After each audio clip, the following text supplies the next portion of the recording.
Yes, that's right. CR7 is in the back pages today after comments he made about United's search for a permanent manager.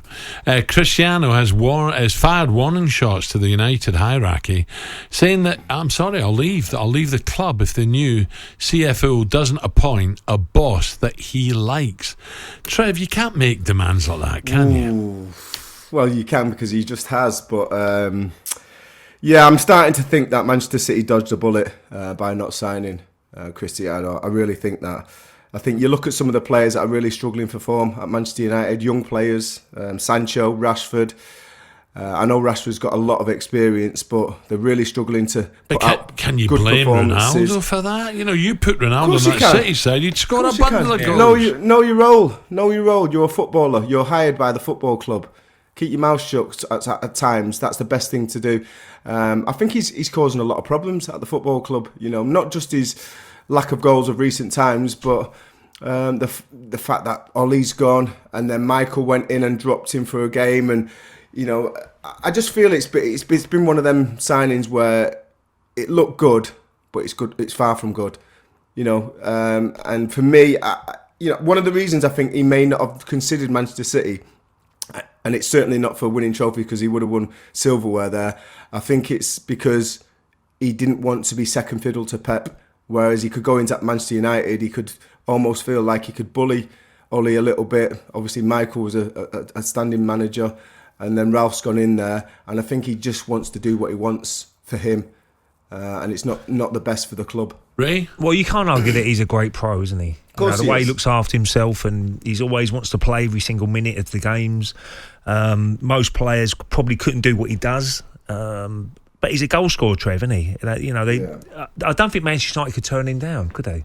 I think once they had the opportunity, and was it not down to him though? I think if he did have the choice to go to Manchester City or Manchester United, why would he go to Manchester United? And I know he's got affinity there, but if you want to go to let's talk about the football club. The football club's one of the biggest football clubs in the world, but on the pitch, they've been nowhere near that for 10 years or 9 years. So why wouldn't he have gone to Manchester City? He's gone to Manchester United because he feels he can do what he wants, and he wouldn't have been able to do that with Pep. I think that Manchester United looked after him as a youngster. It's like myself going to Tottenham; it wouldn't happen. You know, 31, 36. It would. Yeah, but you're from London. It's different for a foreign boy. That's what I'm saying. Well, he's a young man, and obviously Sir Alex Ferguson would have had a big part in it as well. So I should imagine if he gave him a phone call and said, "Look, you got to come back to United." I'm sure he would have jumped at the chance. Who do you think will take this job? Poch is the favourite, Trevor. He's been favourite for a long time. Why has it not happened? Well, it's going to be the summer, isn't it? Yeah, but there's been lots of opportunities where he could have taken that job. I think the club have probably been a little bit too loyal to Ole, and you know, he kept on renewing his contract, and he did do well at times where he thought, this is it now. He's just been beaten off this team.